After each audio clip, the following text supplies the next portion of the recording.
But hey, enough of my yakking. What do you say? Let's boogie.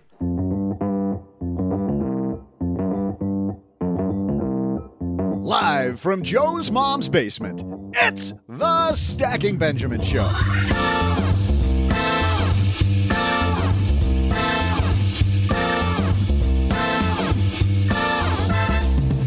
I'm Joe's mom's neighbor, Doug, and today was supposed to be the day before taxes were due, but our friends in Washington have given us another month to put that off. So today, let's party!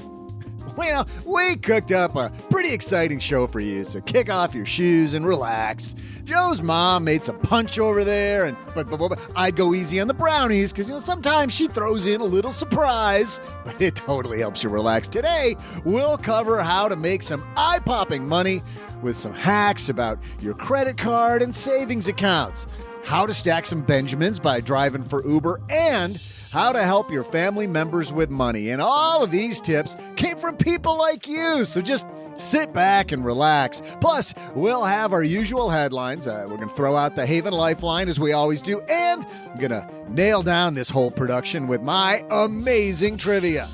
And now, two guys who are about to do a lot of talking. It's Joe and O-G.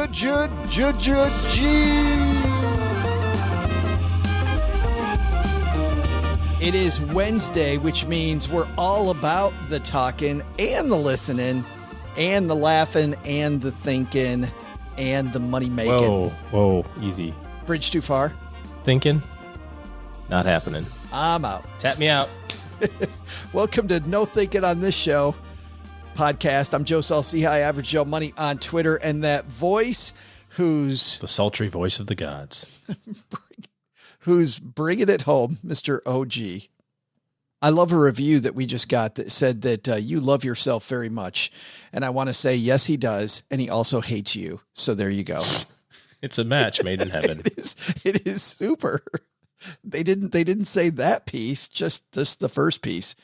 They also said I can't get through a sentence without laughing. And I will attempt to do so today. Very stoic today. Yes. We'll be very serious.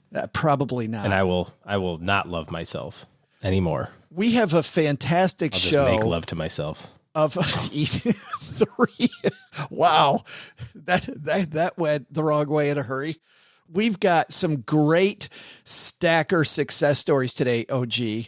We've got 3 short interviews with people doing some fantastic stuff from our community. Alan, Claudia, and John. Plus, we have some of your letters.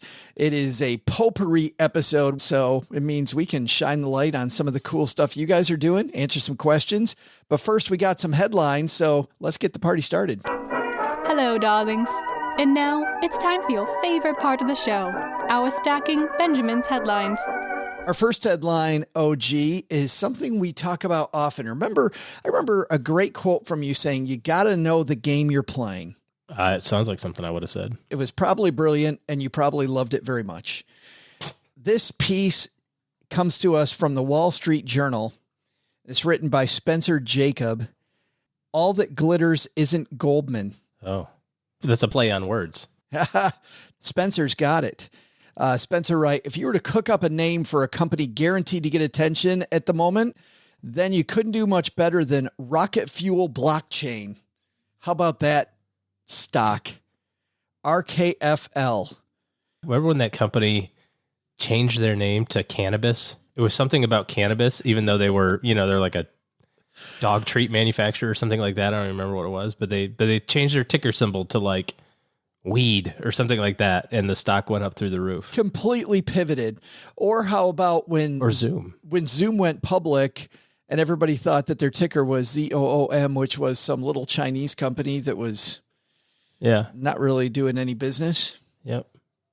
Rocket Fuel Blockchain. What a great name. And if you want a prestigious bank, by the way, to associate with that company, how about Goldman Sachs? That'd be at the top of your list, wouldn't it be? Sure. Well, turns out following the release on April 1st of a news release titled Goldman Small Cap Research publishes new research report on Rocket Fuel Blockchain Inc., the penny stock surged by as much as 335% in 4 days. You kidding me? Goldman wrote a research report on this little company. That's all it took. Several lines down, though, is a notice that the research firm, which, by the way, accepts payments for reports, you can pay them to do a report for you.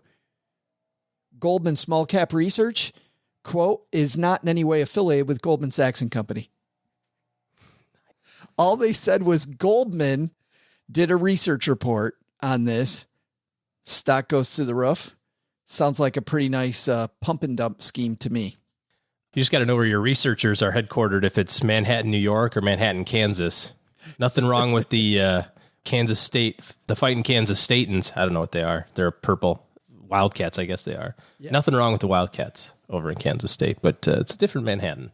Totally the different Little Apple, they call it. It's like Paris, Michigan. Yeah, Paris, Texas. Paris, Texas, yeah. Paris, Texas does have an Eiffel Tower. It does, yeah. That has a cowboy hat on the top. Doesn't the one in Paris, France also have a cowboy hat on the top? Yeah. Not yet. That's up to you, man. We keep telling you, you got to do your job. Get that done. By the way, Paris, Texas, home of? Paris Hilton. Incorrect. Dr. Pepper. Come on, dude. Oh. Pretend you've lived in Texas for a little while. I feel like I should know that one then. The Rocket Fuel blockchain, by the way, was formerly known as B4MC Gold Mines, Inc. And before that, it was Heavenly Hot Dogs, Inc. Wow, they really pivot, don't they? It doesn't appear to have any revenue and maybe not even a product based on litigation about a patent that expired. The report was written, by the way, by an analyst who, while he appears not to have lit the world on fire at more established firms, has an auspicious name, Rob Goldman. You know, it's his firm. How great is that? Rob Goldman takes your money, writes a report. Then they say, Goldman wrote about us. Mm-hmm. You got to do your homework. Got to do a little more homework. I mean, all the people that threw money at that thing, it's like our Mando blockchain from Monday. It's just horrible. Our second headline comes to us from CNN and the continuing story of Wall Street bets after GameStop. Did you see what the people at Wall Street bets are doing now? No. Are they, can I get them to be long small cap value? Because that's where my money is. I just need a little pump. Pump, baby. Just start writing reports like every day. It's going through the roof. It's going through the roof. Come on, guys. Moon. Going through the roof. Go to the moon. This is written by Claire Duffy. First GameStop, now gorillas. Redditors are pouring money into saving apes. And I thought she had a misspelling, like saving apps. Oh, yeah. Actually, I have heard about this. Not at all. This is really cool. The Wall Street Bets community is moving beyond GameStop and AMC, but its latest investment target isn't a stock, Bitcoin, or even NFTs. It's gorillas. That's not monkey business. Claire is so clever. See, I could make it through a sentence without laughing, dude. Yeah. That one right there that Claire wrote. Not that funny. Members of the Reddit group who gained national attention for their role in pumping it, but I can't make it through the next sentence about how clever I am about how clever you are about how clever she's not. Nah, suck it, nerds. I'm so funny. I can't do it.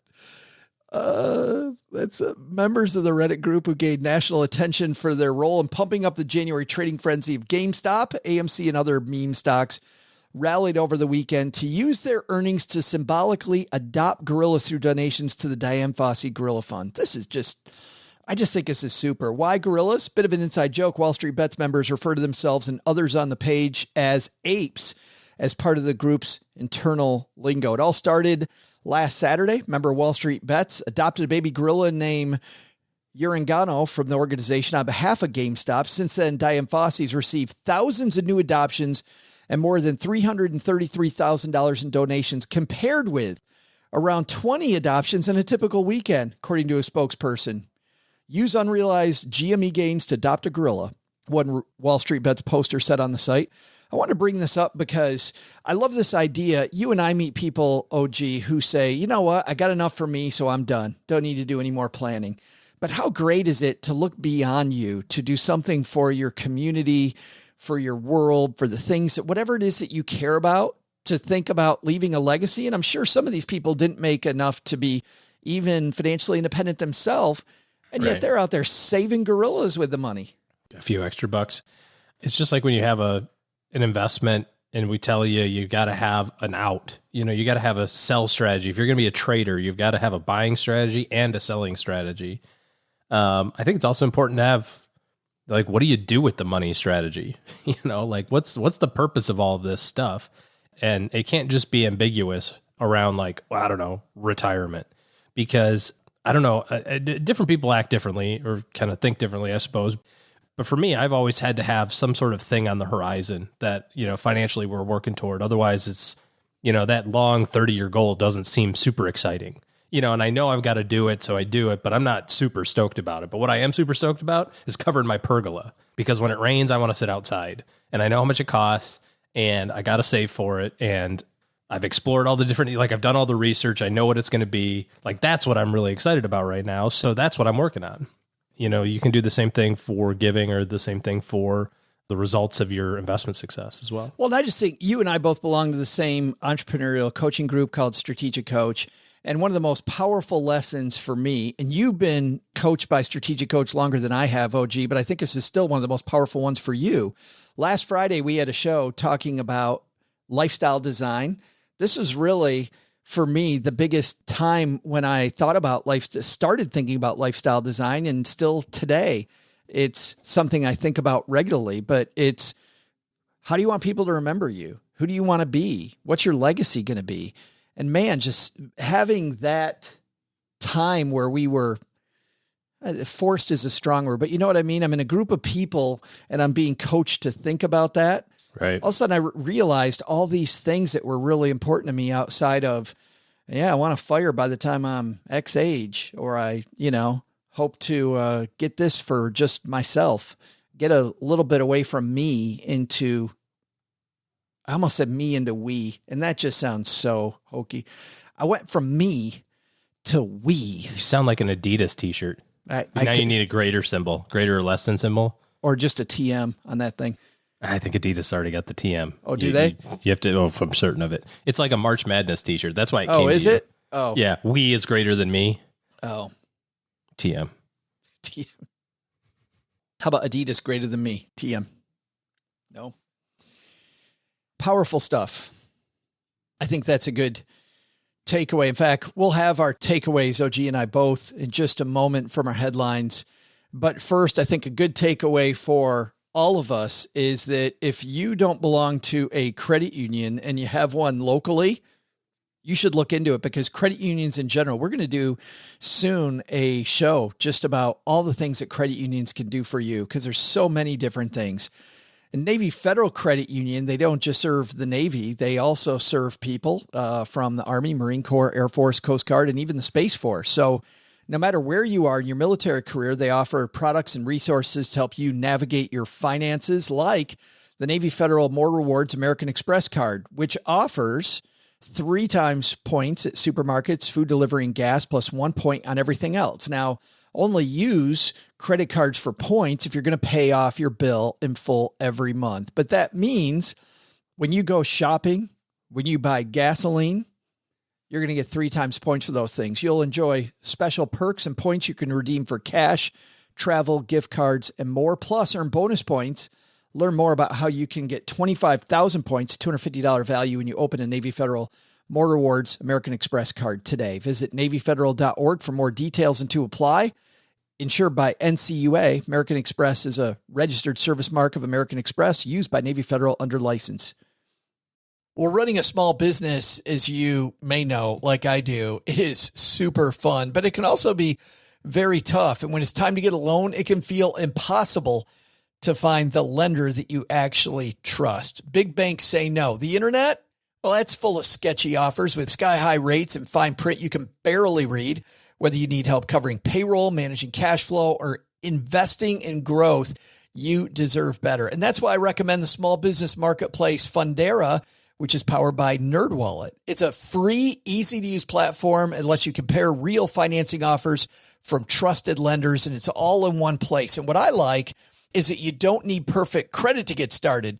There's no spam, there's no bait and switch, just personalized options that fit your business needs. Nothing I like better than a place that treats me the way that they would want to be treated.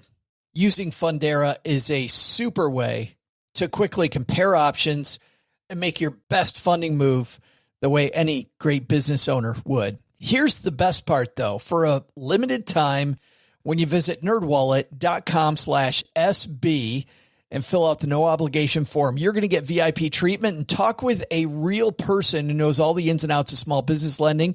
And you can tell them specifically what you're looking for. They can tell you specifically which options you should probably consider most. Don't risk your business on unreliable lenders. Go to nerdwallet.com/SB to learn more and find the funding you deserve. Fundera Inc. NMLS ID number 1240038. I think, OG, biggest takeaway from the headlines? For me, you got to know what you're reading. All that glitters is not Goldman. There you go. As Spencer so eloquently says. And I think mine is play the bigger game. Play the game beyond you. Figure out what saving your own gorilla looks like.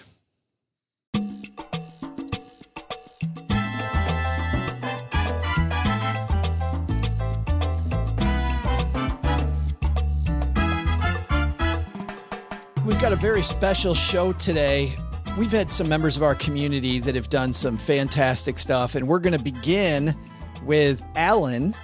Alan, by the way, OG, is a gentleman who wrote us a question, and I don't remember if you were there on this particular day. I remember Sandy Smith was on the round table. It was a Friday, and Alan left us a question asking us if we thought that hacking reward points as a side hustle would be sustainable. And if you could make more than $10,000 a year doing that, and if you could continue doing it. Were you on that round table? I have no recollection of that, Senator. Yeah. I don't think that you were there. But overwhelmingly, Sandy, Len, and Paula then said, no, that is absolutely not sustainable. And we don't think you can do it. And Alan went in the basement Facebook group. If you want to hang out with us there, we have a lot of fun. StackyBenjamins.com/basement. We'll give you the link to get you there. But he showed his strategy. He said, hey, thanks for answering my question. And you teed me up perfectly. Yeah. And I agree with a lot of people that might not be. And I said, man, this is really cool. So he showed his spreadsheet. He showed what he did. And I said, you want to come on the show and talk about it? Tell everybody exactly how you're doing this. So let's say hi to him, get him on Dad Shortwave, and see if he can share his knowledge. Here's our friend Alan.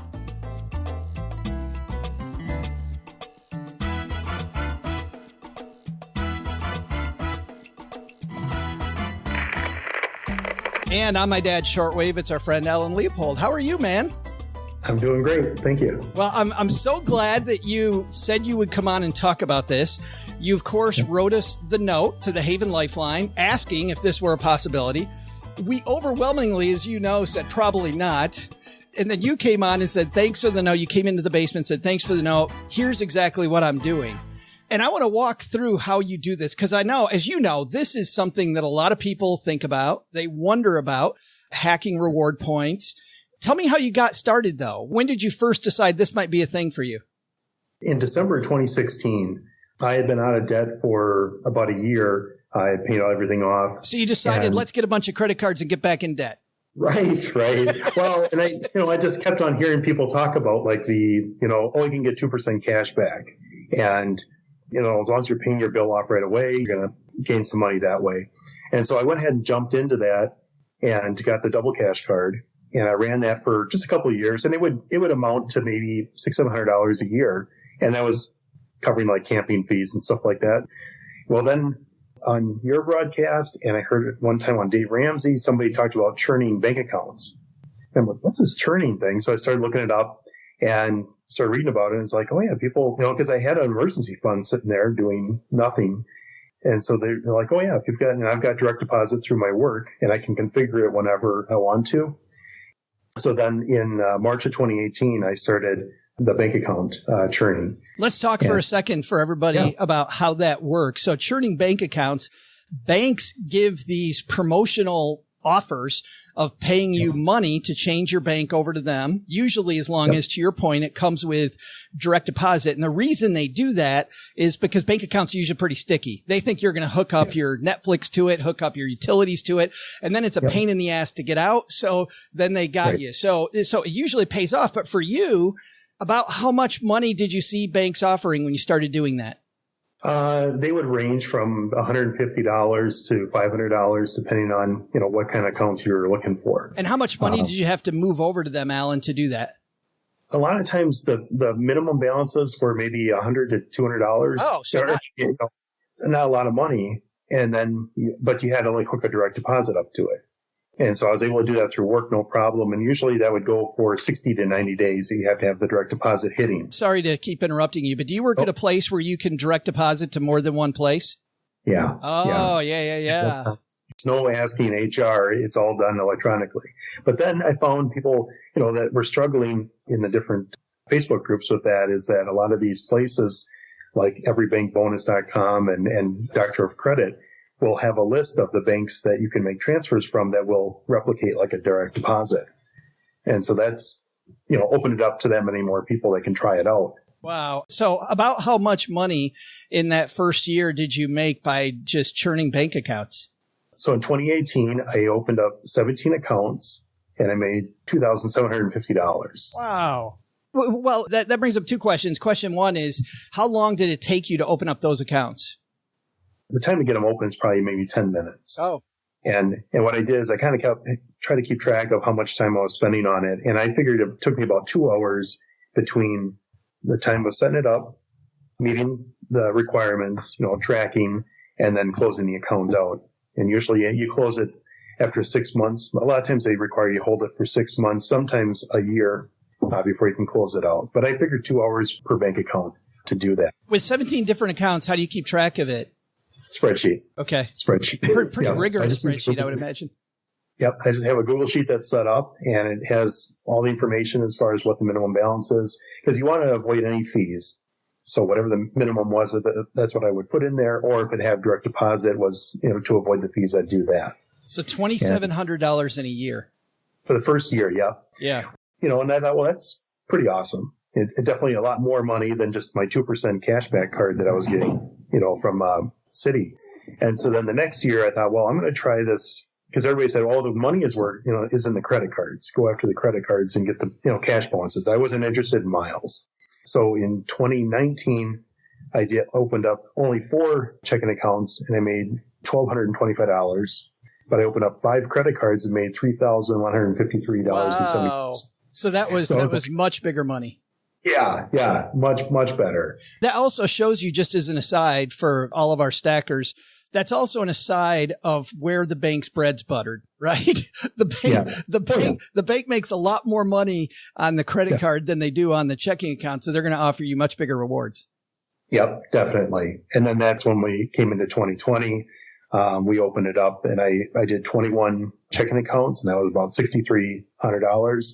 And then I did 7 credit cards. That was around $4,500. And that's when I hit my 10,000. Do you find banks say no because they know you? Like, do you ever find yourself going back to the well a second time for either a credit card, a bonus, or for a bank account?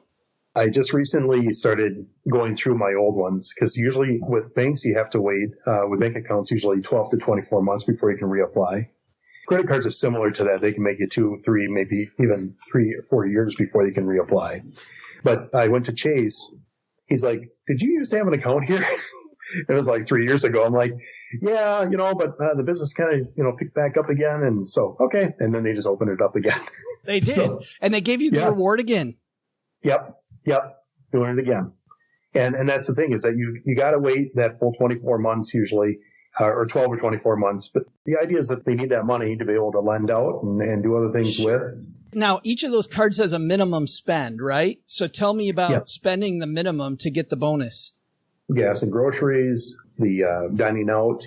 I'll put my Amazon, I'll put that on there. My utilities, my cell phone, all that kind of stuff. And it's easy.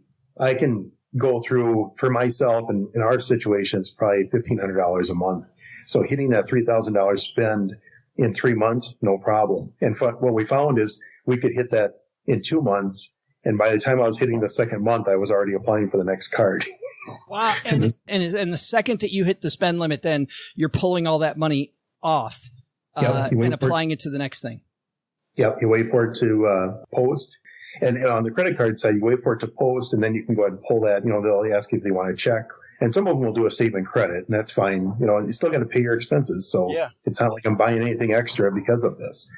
But then I keep them for just about a year, because right before the annual fee hits, that's usually when I'll just go ahead and close it. I'll just contact them and say, yeah, I decided it's not going to work for us. They're like, okay. And you keep track of that on a spreadsheet too, then? Yeah, same spreadsheet that has the date open, the date closed, when the bonus posted, and and if I got the bonus, if there was any issue or anything. But I've been very fortunate not to lose out on any bonuses unless I read something wrong. I was going to ask about ever paying any fees. Have you found that you've paid any fees at all along the way? Get mixed up and pay interest or something? Oh yeah, there's I had one where I didn't read the statement that you had to turn your statements to online. Since then, I haven't really paid them because you just contact them and say, hey, I made a mistake. Can I get a courtesy credit? And they'll credit you. They want to keep you as a customer, Sure. And so that's been helpful on that part. You said earlier that you're not interested in miles. Why no miles? Because you got everything you want there in Baraboo? Yeah, exactly. Exactly. Why would you want to leave?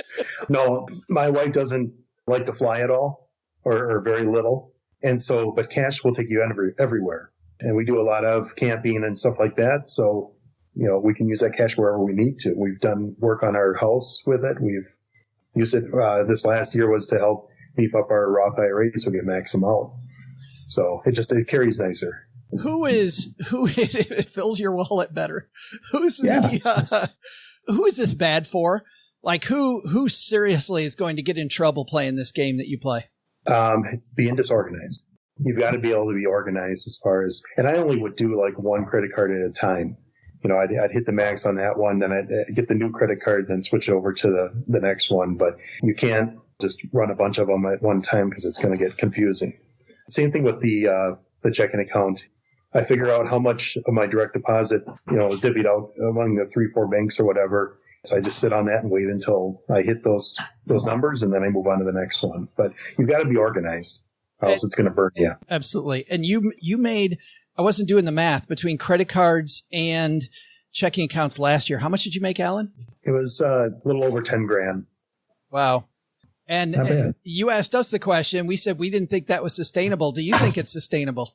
Absolutely, because they want your business. And even if you set it up and do it over a 2-year period and then come on back and set them up again, they're more than happy to take your money. I had worked in the banking business for about 13 years, and I know that there would be times where they would be pushing to get more people to bring in more deposits because that helps us be able to loan more money out. And as long as you stay organized, you can do really well with this. And that's my thought is to run this all the way into retirement, or hopefully early retirement. We'll see. You could even do it in retirement. Yeah. Why stop? Exactly. And then we've been able to do more things, as far as donating stuff because of that, and just worked out really well. When I was paying off all my debt, and even, I was just sick with the amount of interest and everything that I was paying out. And after I finally paid it off for like another couple of years, I was pretty sick about that interest. And when I discovered this whole churning thing, I was like, this is a way to get your money back. And that's my goal. I want to get all that interest, all that stuff that I made mistakes on. I want it back.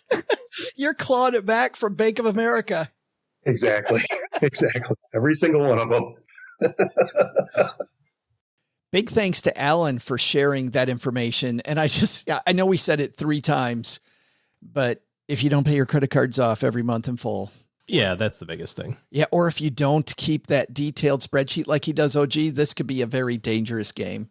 Yeah. The thing where I would blow up on this, and we've had lots of credit card points in our lifetime and done lots of sign up bonuses, but every company is going to be different on how they allow you to get them and not get them, and the rules and all that sort of stuff. I think what he talked about of keeping track of that particular stuff of, here's the spending plan, and here's here's when I'm going to cancel it, and here's when I can reapply for it, and here's the best offer that I can get, and all that sort of stuff. You have to be that meticulous about it. Hey, if you're going to treat it like a side hustle, it's got to be a side hustle. It can't just be like a thing that you just nonchalantly do.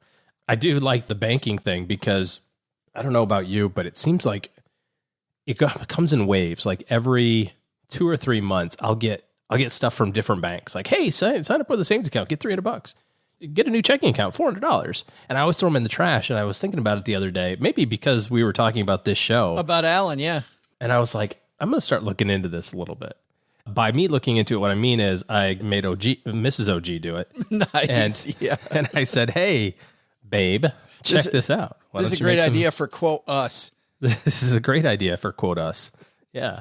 So she's taken the first 2 of them. She is doing it. She is doing it. And she's like, yeah, I'll read it, because she's super detail oriented. So we have control over our paychecks because I work for myself. So if I've got to change direct deposit or something like that, I can do that. And so she's kind of helping manage all that and telling me what to do. But we're up $700 already. Well, and I think that's what really helps Alan too, because he can have direct deposit to multiple places where he works.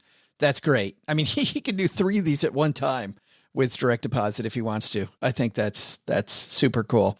So thanks again to Alan for sharing that. We got, and we're just going to potpourri this, but I got a great note from John, who said that on our March 26th show, a listener asked what happens with a stock in a company that's been taken private. Company goes private. What's the deal with that? And we answered her. I actually don't think that. I also think that was a roundtable show, and I don't think you were on that one either, OG. Sounds like I've been slacking lately. And we shared with the woman that when a company goes private, it's for a price that was pre-approved. And one day in your brokerage account, you just see cash, and it's a day that they publish ahead of time. So if you're really paying attention, you'll know what day the cash is coming, but you get paid out for your shares when a company gets taken private.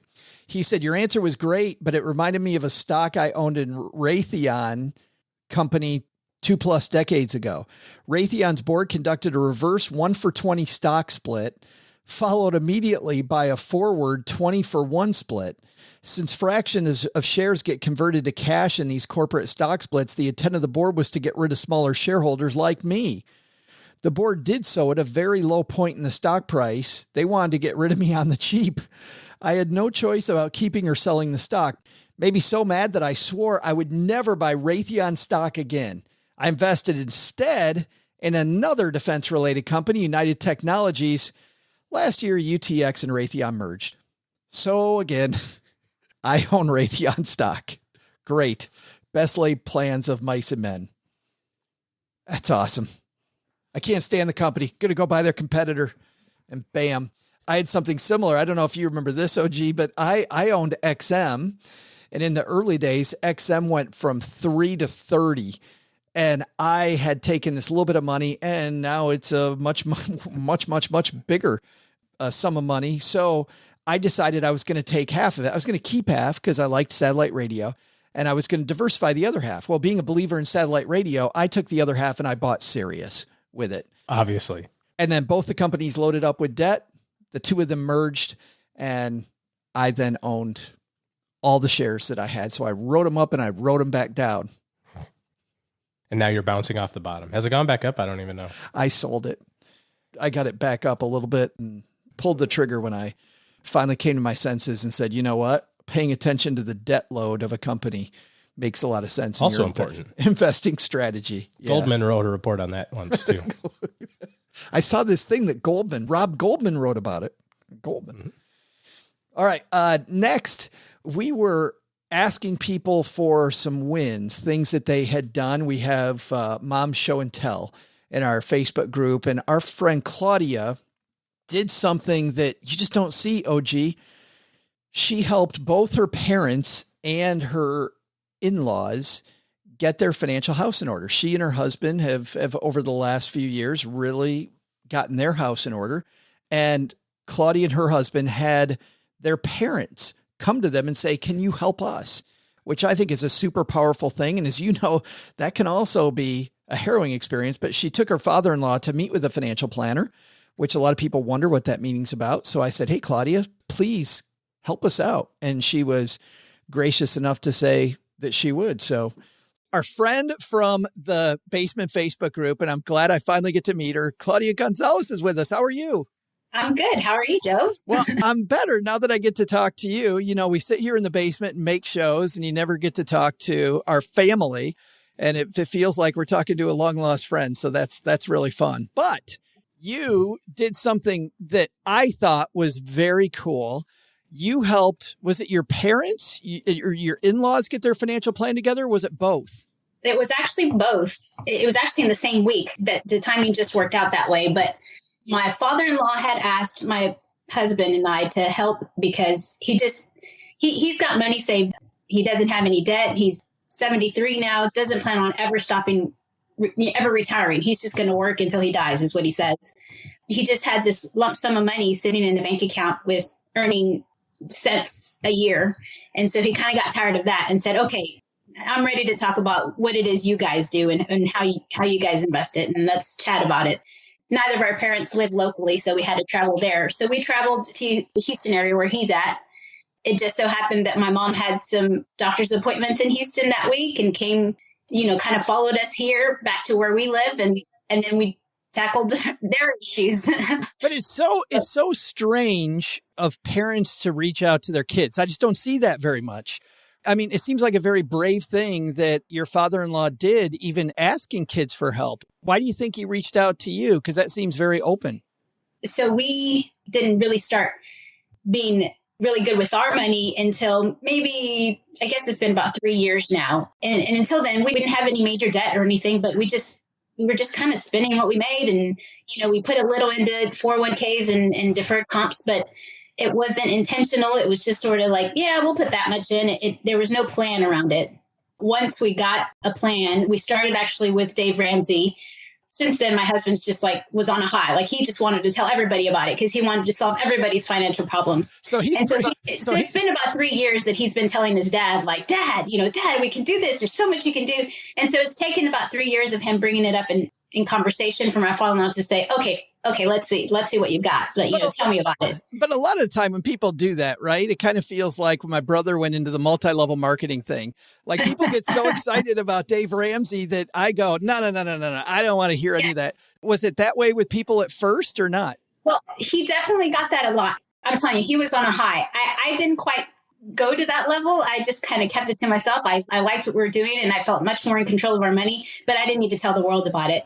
My husband was just excited because he's just that kind of person. When he knows something, he wants to share it.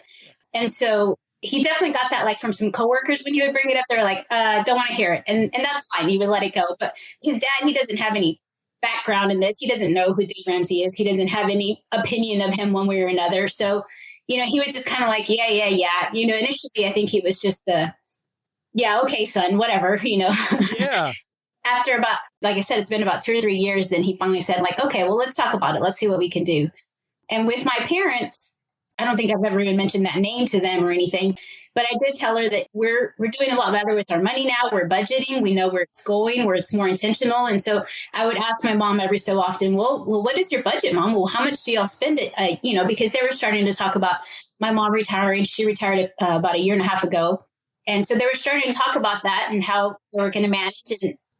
Light conversations, not real specific or deep. And so that was my thing with my parents. I kept pushing was, have some sort of budget so you know how much you need to retire, so you know what you can do or can't do. Does Dad need to work part-time or can he just quit, that sort of thing. And so with those conversations, and then, we would mention it if we were taking a trip somewhere or whatever, we'd oh yeah, well, we budget for it, so we'll do it next month or something like that. And so I would try to mention those things to my parents. Because they're my parents, of course, I felt comfortable with them and not to tell them things like that. And so I think over time, and my husband, I'm sure when he and my dad were out working or something, planting trees or something, he would give his spiel. And so that brought them around to come to us. That's great, though, because I think the keys are, it's brought up lightly. And you're talking about we have to budget for that, kind of a little bit around the corners, not so nail on the head, also not judgy talk. I find a lot of times people have this judgment attached to the talk when you think somebody needs to do something with their money. You had them meet with a financial planner, I think you said. How did that go? Because a lot of people, as you know, in our community are afraid of meeting with a financial planner. They've never done it. Just tell people what that experience was like and how it went. So we did that for our father-in-law. We set up 2 meetings with 2 different financial planners in his area. So with my father-in-law, he feels you guys just tell me what to do. And so we wanted to make sure that he sat down and we were translating as we went through, because he's primarily a Spanish speaker. So we translated as we went through because we wanted him to understand everything that was being said and kind of get a feel for them. I'm glad you said that, by the way, just to stop for a second, Claudia, there, because when I was a financial planner, I would have clients come into my office and they would literally say that to me. They'd say, I just want you to handle it. You don't have to tell me what, just, I trust you. And I'm like, no, no, no, no, no. If I get hit by a bus tomorrow, you're back where you were before you met me. So unfortunately, I am going to teach you how all this crap works. I apologize at a time. But anyway, keep going. Well, as we're going through, we had 2 meetings in one day. Our plan, or really my plan, because I'm the one that I'm an itinerary person. We've got this many hours for this, and then we're going here, and this we're doing that. And so my plan was to still talk about it. Once we got off with the financial planners, to talk about it for another 2 hours. And my father-in-law was like, I'm done. Like, this is enough. We can talk about it tomorrow. We can talk about it next week, but I'm done. That's one thing that we didn't really take into consideration. But yeah, this is like all new to him, and it's a lot to learn, in one city. And so we had to okay, well, we'll circle back to this. So that's kind of where we're at with my father-in-law. We're giving him some time to think about it. And then, but you were in both of those meetings? Yes. I sat in with him in both of the meetings. Yeah. One went really well. He, the financial planner explained, his options and spoke to us about like long-term plans. And I mean, he was just very thorough, very down to earth. And it was easy for us to be able to explain what he was saying to my father-in-law and translate that. Yeah. The other one didn't go quite so well, but But that's good. I like that, because often when people have the wrong help in their corner, they will often say, I don't need help, right? This means that all help's bad. And my pushback always is, I think having smart people in your corner, it doesn't have to be a financial planner, by the way, but having smart people in your corner makes a ton of sense.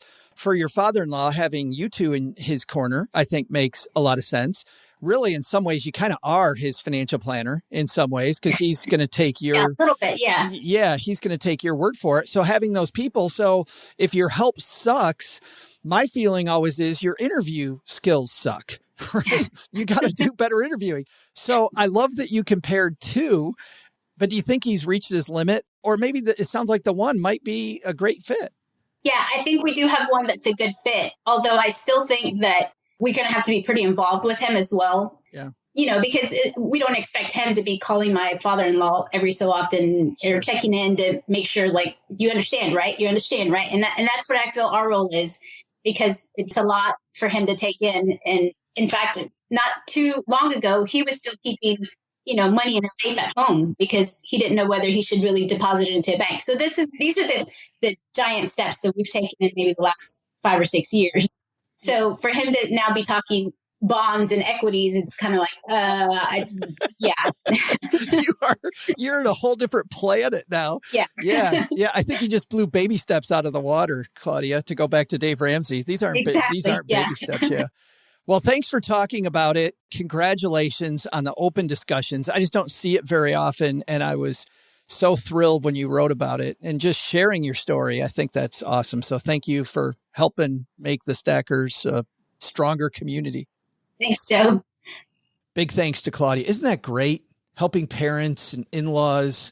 Yeah, you don't hear that too much, because usually it's the other way around or not at all. Right. Yeah. Or parents like, stay out of my money. No, what the hell are you doing? Or they take it the wrong way, but just that is so super cool. I think that's also the lesson too about, what, if this is your jam, we're sometimes guilty of it. We try to kind of dial it back when necessary. But when you're with your people and you're talking about your stuff and you're like, oh, and then I did my mega backdoor Roth IRA conversion, my HSA max, dude. That's your people. That's you're talking the language. But then you get to some other people who are brand new at this, and they don't have any idea what you're talking about. They have zero idea what you're talking about. And notwithstanding the language barrier that she mentioned, there's also the other language barrier of it's just not a thing. Jargon barrier. Yeah. Yeah. So I think it's a lesson in remembering that if you're going to bring somebody along with you, and please do on this journey, that you're trying to, you're trying to get better money wise. We're all trying to get better money wise, and you can bring somebody with you. Sometimes you got to start at the beginning, and you can't expect them to keep up with you. You can't expect them to be where you are immediately. There's a phrase that that I've heard recently, and I don't know if it applies. I guess it applies to money too. I didn't hear it in this category, but it was something like, don't compare your middle to someone else's end. And I think it can go the other way too. Like, don't compare your middle of the pack, you're halfway down the field, to somebody else's beginning. Remember that you also at one point in time had no idea what a mutual fund was, or why it was even necessary to have one, or turnover ratios in your ETFs and why it mattered. And sometimes, and advisors are guilty of this too. I try really hard at it not to do it. Most of the time I think I'm successful, but we see things that are bad, and it's very hard to be like, oh my God, how did you do that? Yeah. Hello. What is wrong with you? That was so stupid. Right. Now, I don't say that, but if we're not careful, we're going to project the wrong thing, which is, hey, you did something. It's maybe not the best thing, but let's keep on moving in the right direction. So bring somebody along, but remember, they're at a different spot than you are. Yeah. I had Josh Dorkin from Bigger Pockets, the creator of Bigger Pockets, tell me that at a conference.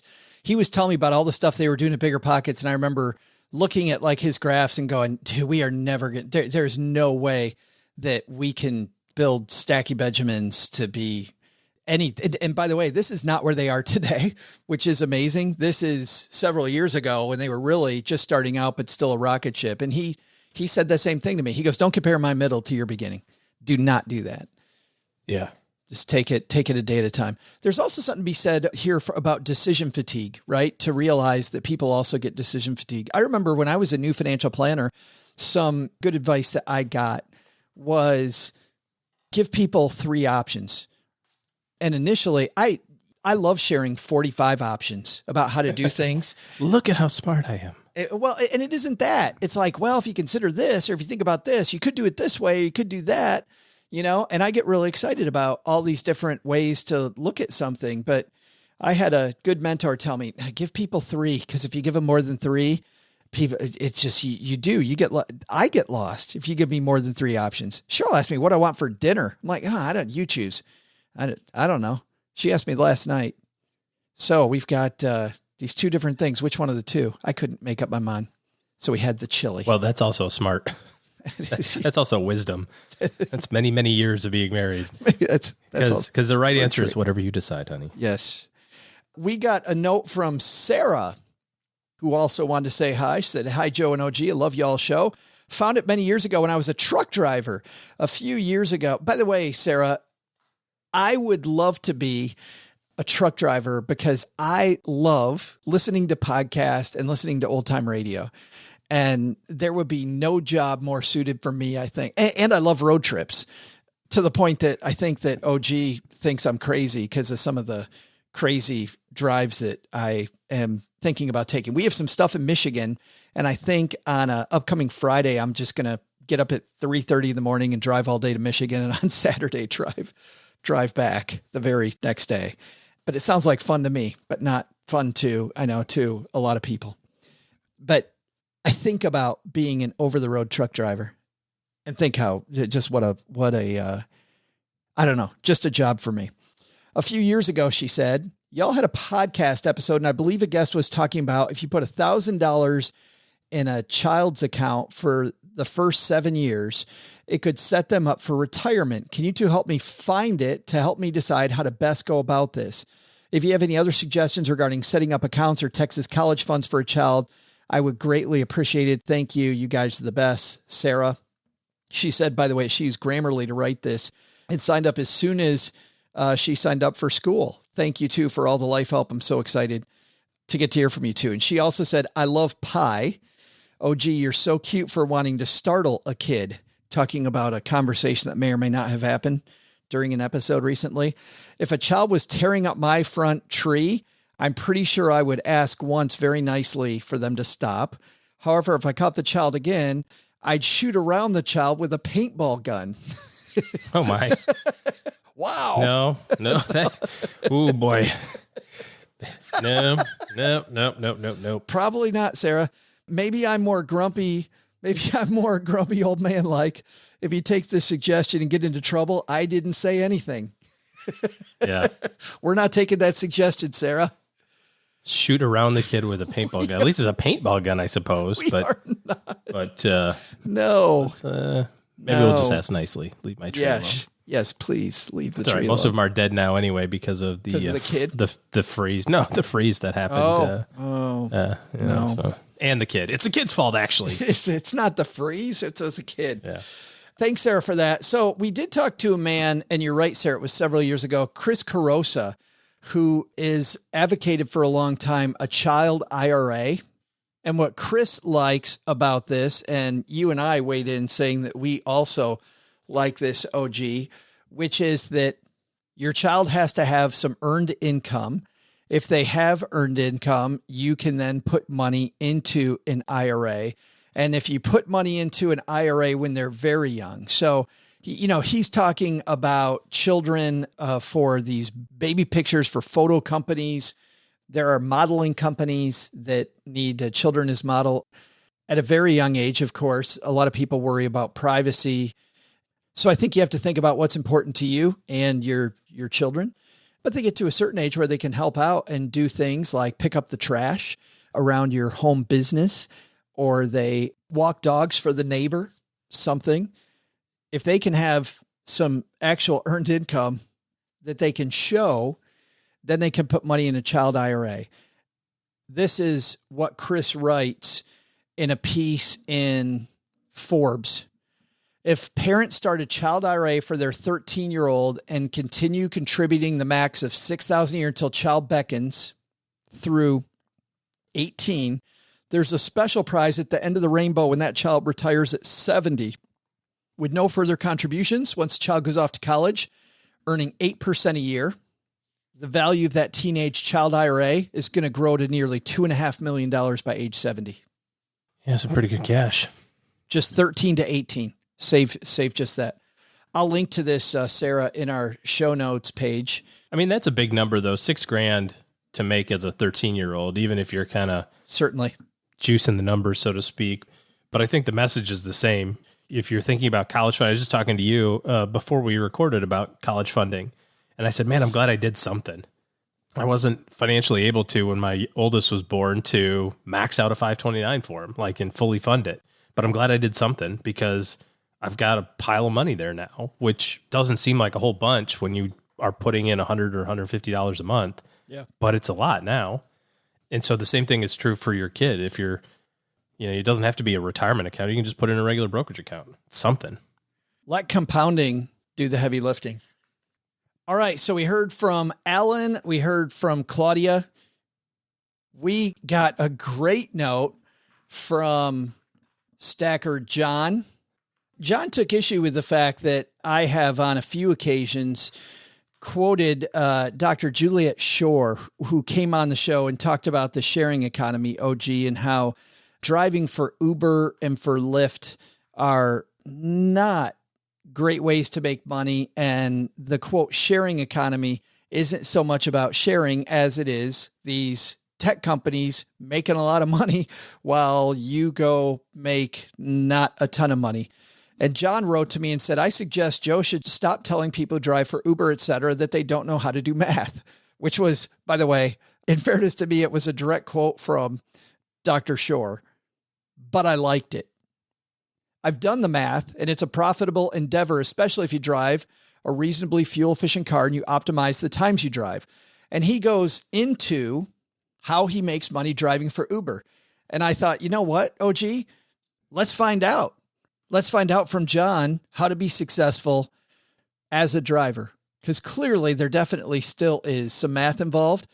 In my correspondence with John, man, he's done the math. So let's pick the lock on ride sharing and say hello to my new friend, John Goldstein. How are you, man? Good. How are you? I'm fantastic. Now that you're here, when did you start driving for companies like Uber? I started back about 4 years ago. How come? I was working the Dave Ramsey plan, getting Gazelle Intense and trying to pay off some debt. So just looking for some extra income. Nice. Now, why drive versus other things? Did you look at other ways to make money besides driving? Yeah, mainly W-2 work. And with that, I didn't get the flexibility I was looking for. I have kids and a family, and trying to get a stable schedule along with my main job where I'd be working overtime at random times a W-2 job with a fixed schedule really wouldn't work for me. So do you drive just for Uber, or do you do Lyft also, or Uber Eats or DoorDash? Or I kept it simple. I didn't want to complicate my life too much. I just drive for Uber, but I know I have a friend who drives for Uber, Lyft, DoorDash, Uber Eats. He does it all. When I talk to people that drive, and this is part of, the conversation that Juliet Shore and I had that you wrote me about, which was she's like, they're taking most of the money. It's so difficult to make money.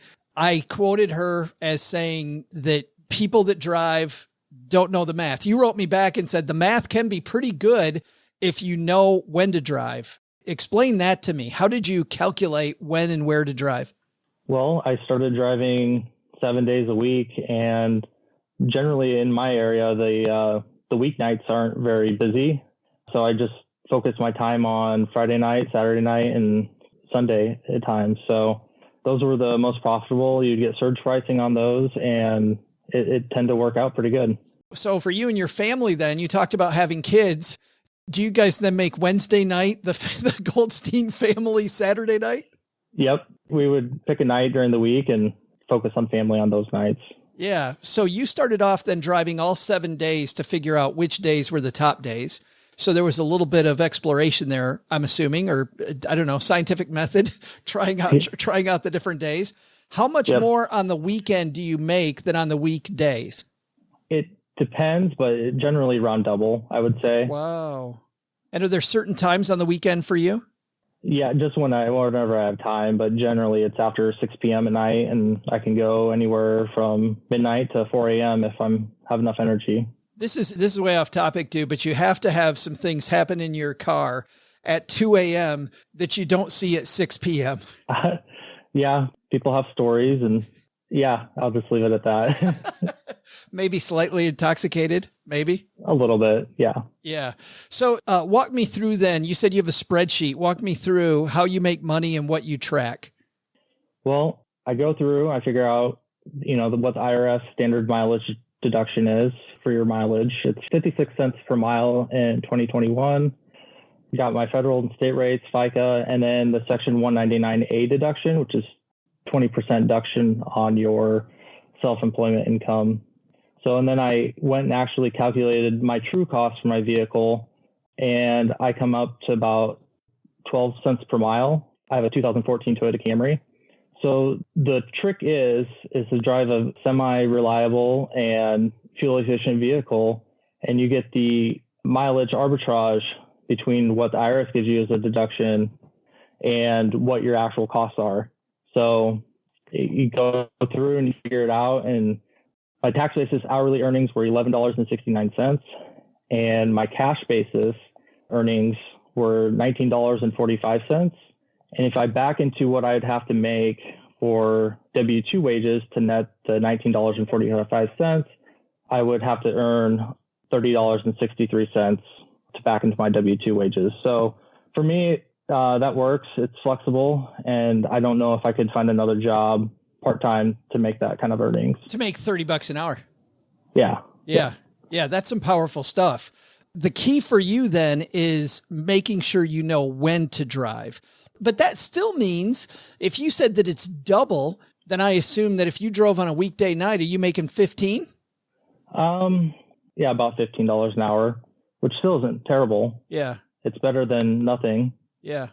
You hear these stories in other areas where people say that even after the depreciation on the vehicle, between even the tax advantages they get and everything, that they feel like they're making $3, $4 an hour, not getting much driving done. They also have a lot of competition for driving in their area.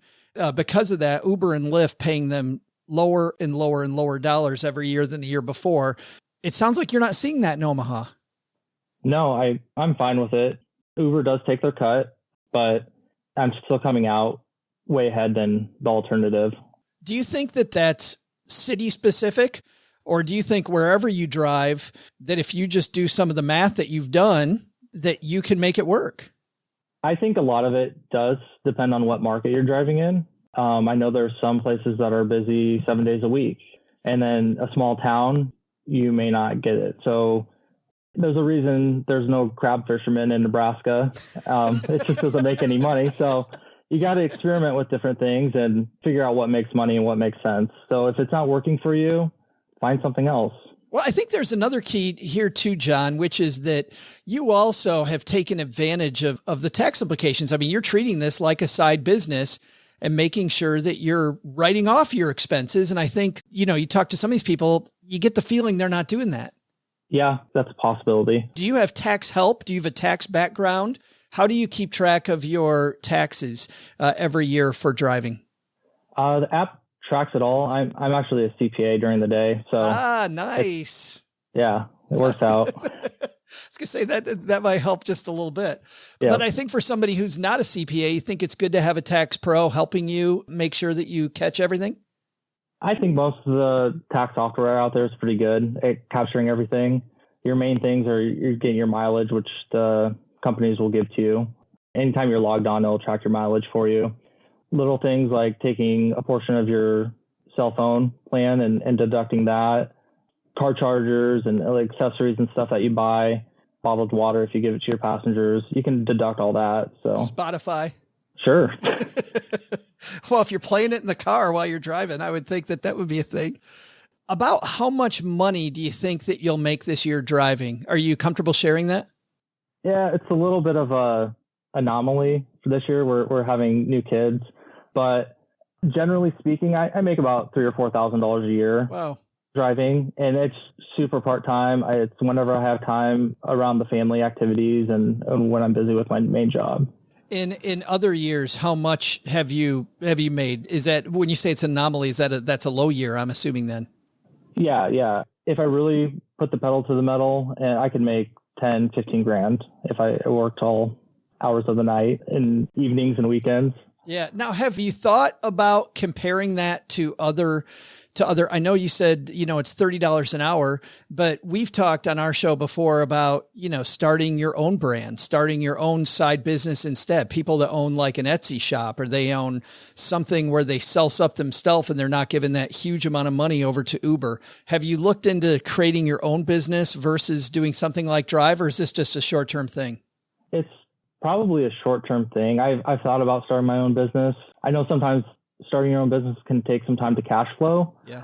So getting the cash to pay down debts and save for retirement and whatnot. So I wanted that immediate cash flow. I think as I grow older, I'm going to start transitioning to building a brand and whatnot there. So that's good stuff. And you and I spoke before we hit record.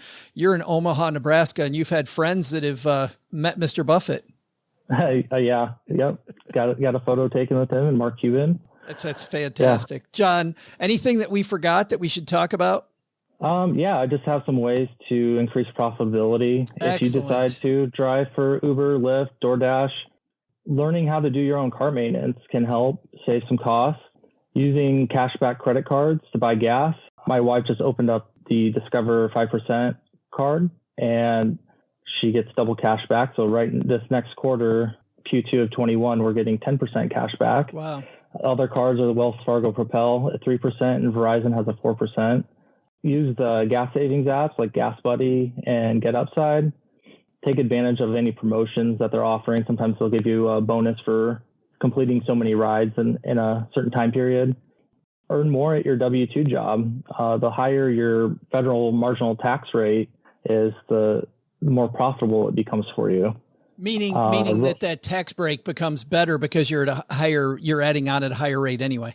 Yeah, at your W-2 equivalent job your wages would have to be higher because your tax rate's higher. Gotcha. So because you can get the deductions and all that with the self-employment, it actually works out better the more you make. Next on the list is run multiple apps and switch between them.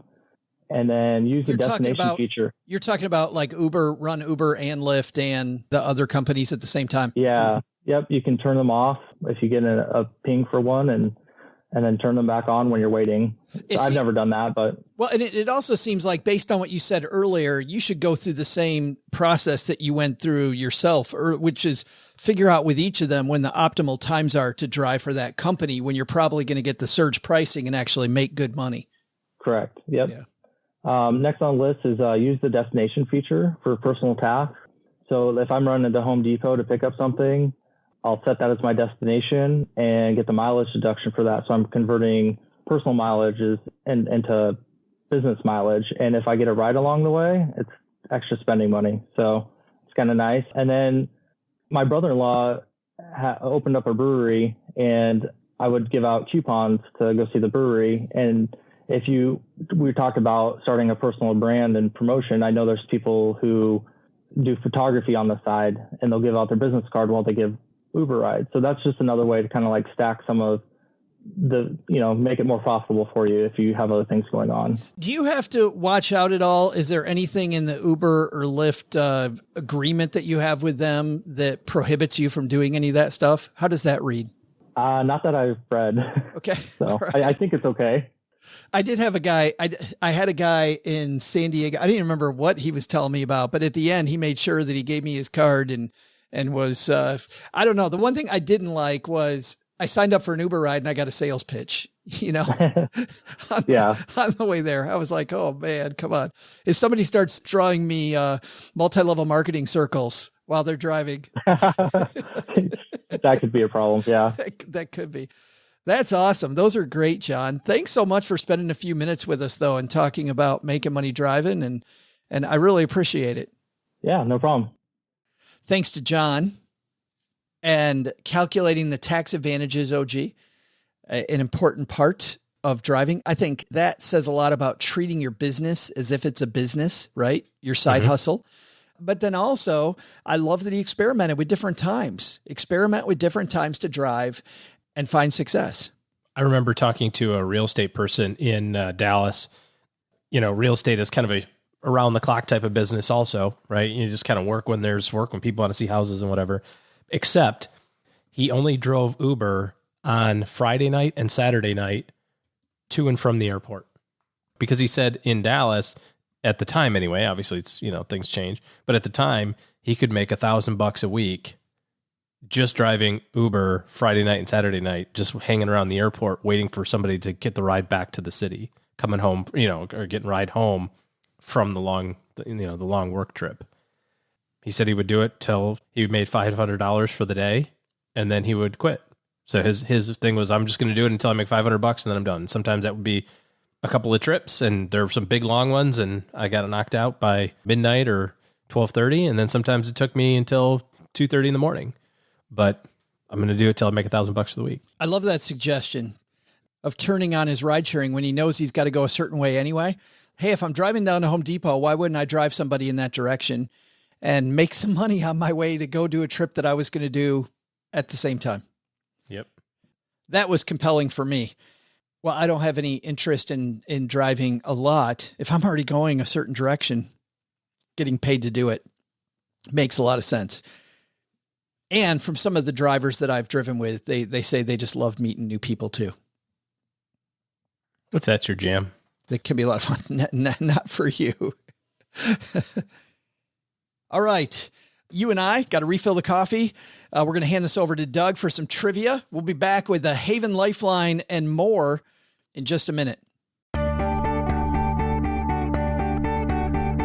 Hey, trivia fans. I'm Joe's mom's neighbor, Doug. And Claudia and John were great, weren't they? But isn't Alan onto something with this credit card hacking thing? 10,000 in rewards in 1 year? Are you kidding me? Well, I was actually so pumped about this story that in the last 7 minutes, I've applied for 5 new cards of my own to get those rewards pumping. You can only earn if you spend, though, right? So I've been spending like a madman. I got a couple of questions for Alan to make sure I'm on the right path, though. But before I go, let's get you today's trivia. Since today was supposed to be the day before taxes were due, how about some tax nerd trivia, huh? What are the income limits to be able to contribute to a Roth IRA in 2020? You know, for the taxes you're going to file by May 15th? I'll be back with the answer faster than you can file early because, I mean, come on. If you're like me, you're not going to. Well, there's nothing that relieves stress more when you have had a long day, you are completely fried, and you're thinking to yourself, maybe I'll just go out to dinner. But then you think about all those calories, all that money out of your wallet, and then you realize that you can eat healthy, Because you found Factor. Factor is ready in 2 minutes. Factor shops, preps, cooks, and delivers straight to your door, so you have more time for everything you love this spring, and you don't have to worry about eating healthy and going outside your budget because you've got the food sitting there in the fridge that you had pre-planned. What is Factor?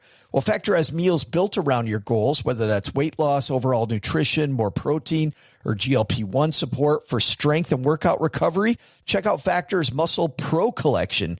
Every meal's crafted with functional ingredients, lean proteins, colorful veggies, whole foods, and healthy fats. Factor bans 175 plus ingredients. No artificial colors or sweeteners, no high fructose corn syrup, no refined seed oils, just nutrient-dense foods. It's fresh, never frozen, over 100 rotating weekly meals, including globally inspired flavors like Mediterranean and Asian, so there's always something new to look forward to. I use Factor. I think you're going to love it too. Head to factormeals.com/SB50off, stackers, and use code SB50off, and you're going to get 50% off and free daily greens per box with new subscriptions only while supplies last until 9/27/2026.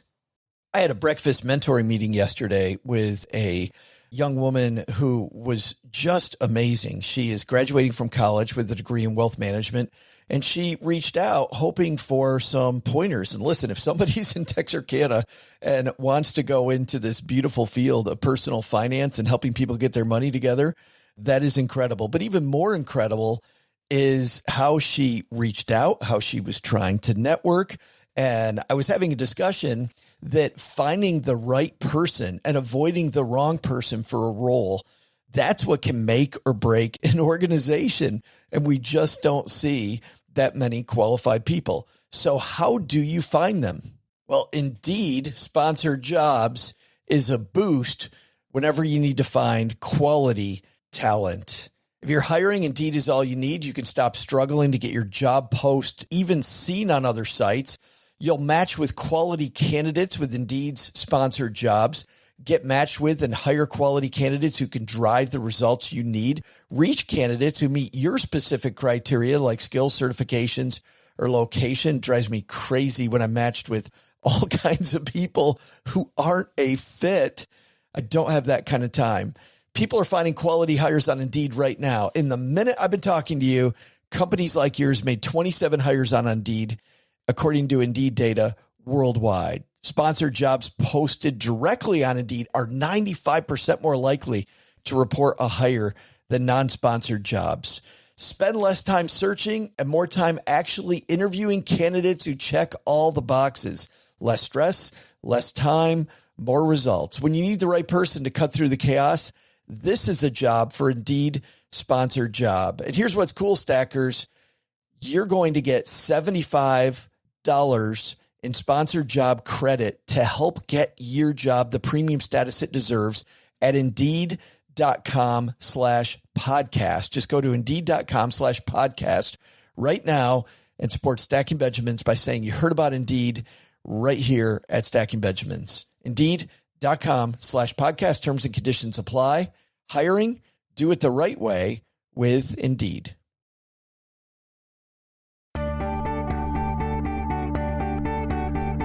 Hey, stackers, so a little unexpected bad news. I just got done talking with Alan, and apparently part of this whole reward card strategy is that you actually have to pay off the cards. There's no free points, which I got to remark makes this whole thing a hell of a lot less exciting. But old Doug, where there's a game, Doug's got a plan. So how about this little novel ditty? Here we go. When I spend money, all I need to do is open another credit card and pay off my first credit card with the money from the second credit card, and then pay that credit card off with my third card. It's foolproof. It's brilliant. And I'm going to have to do a little more math, but so far, the way I see it, flawless. Am I right? All right, let's get back to today's trivia. The question was, what are the income limits to be able to contribute to a Roth IRA in 2020? There are actually two right answers to this one. Single If so, if you can limbo your modified adjusted gross income or MAGI down under 139 grand, you're in. If you're married and filing jointly, and by married, I don't mean that you've just found the person you want to annoy for the rest of your life, your MAGI must sneak under 206,000 to cha-ching. The maximum total annual contribution for all your IRAs combined is $6,000 if you're under age 50 and $7,000 if you're age 50 or older. Good news, too. If you haven't maxed out your Roth, you still have a month. Now it's time for me to go earn some more reward points. See ya! Nice job, Doug, on the trivia. As, he walks up the stairs to go get more donuts. So he's like, my work here is done. That's Doug for you. Why don't we go ahead and throw out the Haven Lifeline then? Tackle some of life's most important questions. Our friends at Haven Life Insurance Agency, they put what you value first. I've been thinking a lot about Fun Dip lately. A Fun Dip. So here's what we're going to do. We're going to give you a bag of sugar and you eat it off of a stick made of sugar. How great is that? It's a wonderful idea. And parents all over is like, yeah, sounds like a good idea to me. That won't make my kid a total wreck later. What could possibly go wrong with Fun Dip? Man, I loved Fun Dip. Yeah, that's why I've been thinking about it. And how about those? What were the little things that crackled in your mouth? Remember those? And then you put them in... It's Pop something. I can't remember. Snap, Crackle, Pop. Those are 3 characters from Rice Krispies. Yeah, but sometimes they would even hurt. Pop Tarts. I'm not going to get it. Anyway, I'm sure if you put that on your Haven Lifeline application that you live on Fun Dip, that they'll give you the best insurance rating ever. Actually, their process is incredibly smooth. It's all been modernized. It's all online, takes just a few seconds. And if you've ever filled out a life insurance app, you know the difference between that and the normal app. You also get a coverage decision in most cases right away. Head to stackingbenjamins.com/Haven Life for more. Today, we'll throw out the lifeline to Mihai. Say hi, Mihai. Hello, Joe and OG. I have a question that pertains to estate planning, life insurance, open enrollment, amongst other topics. Our current situation is that I'm 42 years old and my wife is 34. We have twin 15-month-olds and a 4-year-old. My Social Security benefits are the following. The total family benefits cannot be more than $54.80. Survivor benefits, child or spouse who is caring for a child is $23.48. And survivor benefits starting at retirement age is $31.31. Disability is $3,047. My wife's total family benefits cannot be more than $36.37. Survivor benefits, $14.99, and survivor benefits if benefits start at retirement age of $19.99. For estate family purposes and our planning, if my wife and I were to pass away and our children are still under 18, would the appointed caretaker in our will receive the survivor benefits from both my wife and I, or would it only be from the highest earning parent? Would the benefit max out at the total family benefit, or does it pay out per child? So if my benefits are total family $54.80, but it's $23.48 per child, which would come first? Our will is broken out between who takes care of the children if something were to happen to us and who manages the finance. Do I have to specify in the will that the Social Security is managed by the same person as the finance? Thank you. Wow, some great questions there. And this is a part of planning that... Can you repeat the part of the stuff where you said all about the things? This is a part of planning that a lot of people mess up. So talking about... is he talking about Social Security? Is those his numbers? Is those numbers he gave? Or is those pension numbers? Yeah, Social Security. I mean, Social Security is a benefit that people don't remember that they have. But I also think it's one that is worth forgetting that you have as it relates to your contingency planning, so to speak. I wouldn't look at Social Security and say, oh, well, they're going to pay, $2,500 a month per kid. So cha-ching, they'll be set, because it's not super simple to get the government involved in your life. I'll give you a great example, just a personal one. My mom's been waiting on her Social Security check for, I think she's on month 9. Because she's got a complicated situation, and they're just like, yeah, sorry, it's just really complicated. We'll let you know. And so that doesn't solve the problem. And as inexpensive as life insurance is, and we just talked about it with Haven, probably you want to solve your estate plan using regular life insurance. And then, if you get a kicker from Social Security. But in particular, the answer to your question is the family benefits are maxed out. So if you have another kid, then that's going to affect everybody else's income along the way. You know what I mean? This is the same thing if you have multiple spouses, divorced spouses, right? And you've got another situation that I'm familiar with. We've got a husband that earns money from his Social Security, an ex-wife that gets money from his Social Security, a current wife that gets money from his Social Security, and 2 disabled children who get money from his Social Security. Well, when the last person joined the party, so to speak, when the last person joined the party, that effectively changed everyone else's math in that calculation because they're already at the maximum. So they got to give something to the other person who's entitled, but they're going to take it from the other beneficiary, so to speak. So that maximum is the maximum.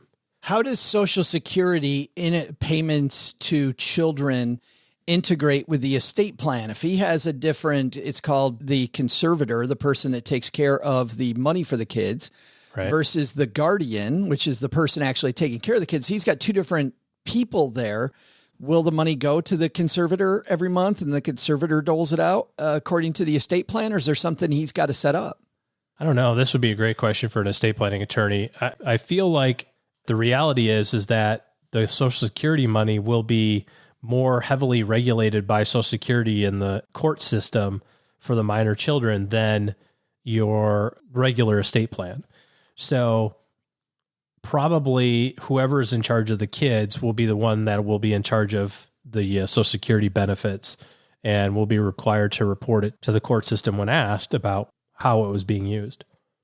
But that's a good question for an estate planning attorney. Well, it's interesting. How about that? The phone's ringing right now. Let's pick it up. It's like the bat signal. Hey, this is Joe. Who am I speaking with? Hey, this is Devin. Devin Carroll, Mr. Social Security Intelligence. How are you, man? Fantastic. How are you guys? Well, good. And it's funny that you called in right now because OG and I have this question for our friend Mihai, and it has to do with Social Security. If he and his spouse pass away and his Social Security money's going directly to children, he has a separate guardian and conservator. So conservator taking care of the money. He's wondering if he has to set something up with Social Security to have the money go to the conservator who's taking care of the money instead of to the guardian, or is there no way to do that with Social Security? Yes, well, actually, there is a way to do that. You couldn't do that in the past before death or a need came up to have a designated payee or a representative payee. But you can do that in advance now on SSA.gov. If you log into your My SSA account, there is a way to set up in advance a representative payee. However, I don't think setting it up in advance, they're going to let you do a whole lot of fancy stuff. They may let you name like a spouse or another family member. I'm not sure how advanced they'll let you get. But at the time of need, there is a hierarchy that the administration will follow to go down the list. If this person is not available, then this person, and then they'll continue to go down that list. And if there's written instructions, and if you let your family members know, then they will name the right designated payee. Awesome. So have your executor of your estate or contingent trustee then work with Social Security is what you're saying. Yes. And you might want to log onto the website, go to your My SSA account. Dear Lord, everyone needs one. If you don't have one, set it up. Every day that passes and you haven't set yours up is another day that someone else may set it up for you for not so positive reasons. Really? There's a bunch of fraud in that area? I wouldn't say there's a bunch of fraud, but it certainly is. You know, it's enough that the commissioner of the Social Security Administration has made some announcements about please set this up so someone else doesn't set this up for you. Wow. I don't know exactly what the extent of it has been, but yep. I know those guys are constantly after your information. You need to set it up. Sure. It's a frustrating website to use in some cases, but yeah. A government website that's frustrating, that's a shock. I know it is. Devin, we're going to link everybody to Devin's YouTube page where if you want to know everything about Social Security, by the way, and Devin also has a couple of amazing books on the topic. We'll link to you, man, for helping us out here. I really appreciate it. Well, perfect. Thank you guys for thinking about me. Well, there you have it, OG, right in time. Perfect, because I was way wrong. And that's why it always pays to surround yourself with good friends. Hey, that's going to do it for today's episode. Big thanks to everybody. I think you can see just what a great community we've got, OG, and some fantastic people. Alan, Claudia, and John, just a few of the people out there doing great things, stacking Benjamins. Thanks to everybody who wrote in. I'm sure, Doug's going to do his job and thank everyone as well, but wanted to do that. If you want to make it really easy to listen to future shows, just tell your smart speaker, listen to Stacking Benjamins, and you may be surprised to find that listening to the next show is easier than you thought wherever you're at. So check that out wherever you have smart speakers. And finally, if you are looking to surround yourself with better people, OG and his team are taking clients. And as you can see, he's well connected with people where if he doesn't have the answer, he'll make sure that he gets the right answer for you. Head to stackingbenjamins.com/OG to see how adding better help to your team can help you make better decisions in 2021. All right, that's going to do it. Doug, you've got it from here, man. What should we have learned today? So what should we have learned today? First, take a lesson from our headline. What's your legacy? Go save a gorilla or a school or something that helps your community. You won't regret it. Second, driving for Uber, it can work, but you still need to do some math and experiment with the best times to drive. That kind of thinking applies to any side hustle. Work the numbers. But the big lesson? I just got free tickets to Hawaii using an airline card. All I need to do is pay off this $10,000 balance I racked up in the last 20 minutes. But hey, free tickets. And I'm also staying at the Hilton for free. And all I got to do is sit through some 60-minute presentation about the place. But, free stay and a tour? So much winning. To learn more about our guests and for more resources, you can head to our show notes page at stackingbenjamins.com. Thanks to all of our friends who helped us make today's show. Claudia, Alan, and John, you all rock! This show is created by Joe Saul-Sehy, produced by Taylor Stevens, and engineered by the amazing Steve Stewart. Online, visit us on Twitter at SBenjaminsCast or on our Facebook page. I'm Joe's mom's neighbor, Doug, and there's a 73% chance that I played Chuck on Happy Days. SB Podcasts may receive payment on the show from sponsors and guests in the form of books, giveaway items, discounts, or other remunerations. That's a big word. There's no way you take advice from these dorks, but like Joe's mom always says, don't take advice from people you don't know.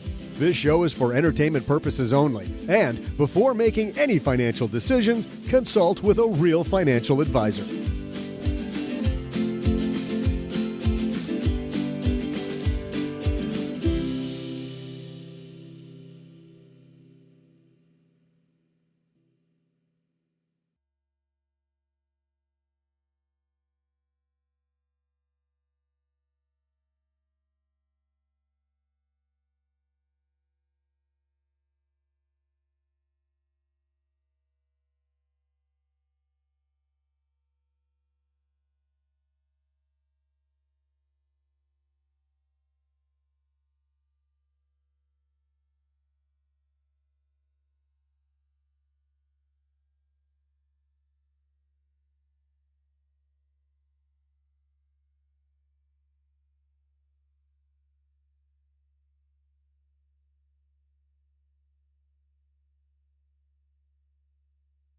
Welcome to the after show. This is the part of the show that doesn't exist. I'm here with Alan. Alan, where do you live? Baraboo, Wisconsin. And you said that to me a moment ago. I said, we got to hit record if they make this an after show because, and I told you what year it was a second ago. I'm not going to tell everybody what year it is because I'm 39. And so when I was a senior in high school, my parents decided we'd take an epic trip, right? We would go someplace. And what's funny is at the end of this first trip, my parents never did it again. Like this trip ruined us forever. It was just, we started in Kalamazoo where I grew up. We actually went to Baraboo, Wisconsin as our first stop on the trip. Okay. Because we went to the Circus Museum. Of course. Yes. Of course. That place is really cool, man. Yes. Yes. It was fantastic. How many times have you been there? Or is that the kind of thing you go to once and you're done? No, several times. And when I was a kid too, I lived north of here, probably about 60 miles, and we did like a school trip as well. So it's very popular for that. It's interesting, this place, and I'm going to try to describe it and you correct me. I think they have like 3 people that work there. and they take your ticket when you come in the door. You go through these museums. What was it? Is it, I mean, do you know much about it? Was it the winter headquarters for Barnum and Bailey or something like that? I believe so. Right. I'm not super sure. You didn't know I was going to ask you to become the Circus Museum expert, did you? Right. I did not study that. Alan's like, I was thinking about credit card stuff and he's asking me about the damn Circus Museum. What the hell's up with that? But anyway, they take your tickets. They have this really cool museum. I mean, it is way more than you expect, especially for something that feels at first when you get off the highway like it's just a roadside attraction. You know, okay, we'll stop here and see what it is. And there was a ton there. But then they have this circus, and it's one little ring, and it's dirt. And, you know, there's these beat up little bleachers that you sit in. And these 3 people that took my ticket, that sold me like popcorn, are now changing outfits and jumping on the backs of horses. They're doing the trapeze. They're juggling stuff. Like, they're amazing. Wow. It was pretty neat. When I was a kid, when we went there, I know we went one time with my parents, and you crossed over the river. They actually had a high wire act that was going on, and we were standing on the bridge watching the high wire act as they were going across. That's like the most memorable part for me. That's so funny because seriously, when I went there as a kid, because I ended up taking my kids, and that's why I remember it so well. Because number one, I couldn't believe it was still open. Right. We were headed that way, and I'm like, let's see if this thing from my childhood's open. Damn, it's still there. I can't believe they made it. And we stopped, and that's how I remember the circus. But when I was a kid, the only thing I remember is the high wire act over the river. Yeah. And if I remember, a man or woman was like holding on to this thing by their teeth. Yeah, that's exactly right. I don't think that they do that anymore. You know why? Because the American Dental Association got, no, I'm kidding. Probably. Actually, that'd be repeat business. The private dentist line up going, let's get everybody doing this. Yeah, it was super memorable. So yeah, that's funny. Worked. But in Baraboo, is that something like when people come to town, you tell them to go see it, or no? Yes, and there's a circus parade every year, and we live just a couple blocks off the main drag where it goes around in the city, and it's pretty awesome. You know, they still have up until I think a few years ago, they still had the elephants and at one point after the parade, I was doing something in cleaning the car, and through our back alley, they brought the elephants down through right behind your house. Yeah, I grabbed my phone and started taking pictures, but it was like after the fact when they're just loading them back up. That's so wild. I know with the animal rights stuff, I think that's what happened, wasn't it? Yeah. But they still do the parade, and they still have, you know, some of the different animals that they show and stuff. So it's still pretty awesome. Well, man, if the whole credit card hacking thing doesn't work out, Alan, you can always still become a circus performer. You got it right there, man. That's right. Yeah. When I started working in tech support, I learned how to juggle, and I thought, well, there's always the circus. There it is.